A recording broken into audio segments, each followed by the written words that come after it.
ఈ మధ్యకాలంలో ఎక్కువ ప్లాస్టిక్ వాడతాం.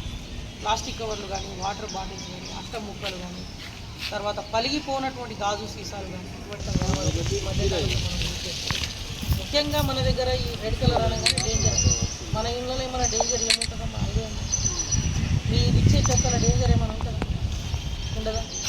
ఉంటుంది. ఏముండదు అంటే మెయిన్గా ఈ మధ్యకాలంలో పిల్లలకు చెడ్డీల కంటే ఎక్కువ ఏమైతుంది, ఈ డైపర్లు ఏవైతే ఉన్నాయో ఈ డైపర్లు వాడి ఏం చేస్తారంటే ప్లాస్టిక్ కవర్లను జీవనం లేకపోతే ఈ తడి చెత్తను పొడి చెత్తను కంపించి పడేస్తే అది చాలా డేంజర్. డైపర్ కానీ